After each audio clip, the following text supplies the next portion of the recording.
Olá! O IBGE nos informa que nas últimas 11 décadas a nossa expectativa de vida aumentou em 40 anos.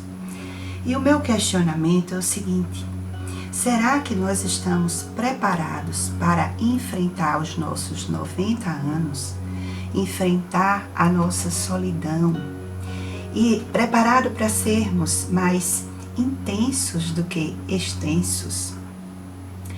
Quando a gente imagina os nossos 90 anos, a gente liga muito a questão do ócio, que a gente entende que ócio é falta do que fazer, mas ócio é ter o que fazer e não ter desejo de fazer.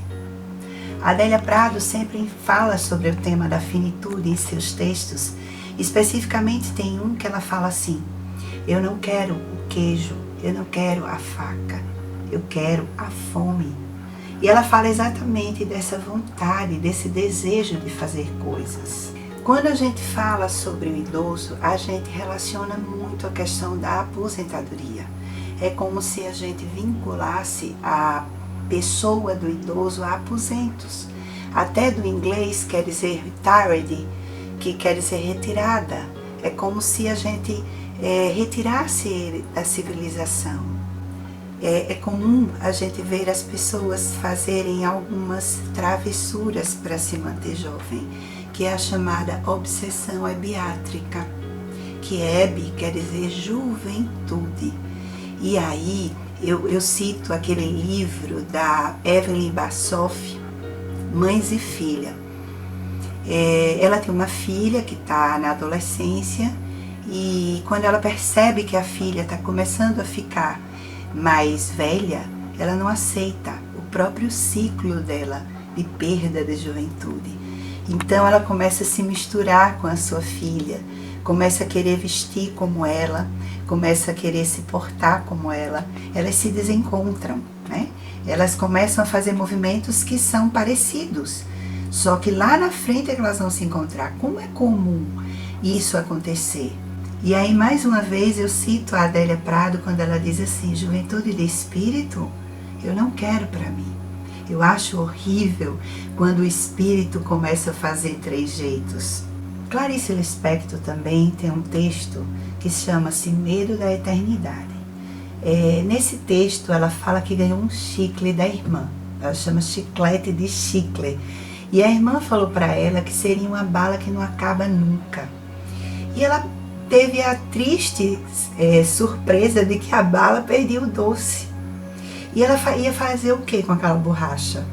Para ela foi um grande sacrifício ter que esconder a bala da irmã, até que ela colou sob a cama e se livrou da eternidade. Ela faz uma comparação com a própria vida, com a própria finitude.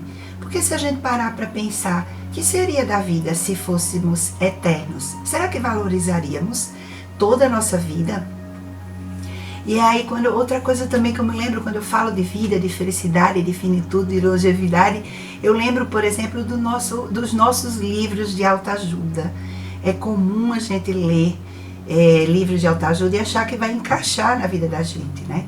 Imagina se o meu felicitômetro, por exemplo, ele hoje escrever, ler, pintar, mas quando eu era adolescente, por exemplo, a minha felicidade era ouvir, era escutar o toque da música de Nossa Senhora, porque eu sabia que eu ia voltar para minha casa às 6 horas da noite, quando eu estava no meu colégio. No futuro, talvez o meu felicitômetro esteja relacionado a respirar bem, a dormir bem. Isso é essa sazonalidade em mim com relação à felicidade. Você imagina como é que a chave da felicidade para 7 bilhões de pessoas, né? Isso é impossível. A gente não pode nem vincular a felicidade, por exemplo, a dinheiro, porque o Haiti, por exemplo, é um país que tem um baixíssimo número de suicídio, que suicídio é a total falta de esperança na vida. Já o Japão e a Suécia, que são os países mais desenvolvidos, eles têm um altíssimo número de suicídio.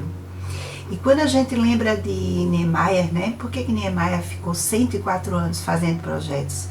Quando a gente lembra a palavra projeto, a gente pode vincular a projétil, que é aquilo que nos lança a vida. O contrário da palavra morte não é vida. O contrário da palavra morte, de morrer, é nascer. O contrário da palavra vida é não viver.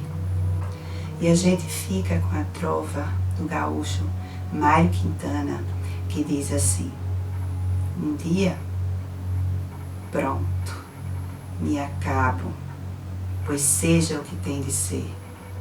Morrer? Que me importa? O diabo é deixar de viver.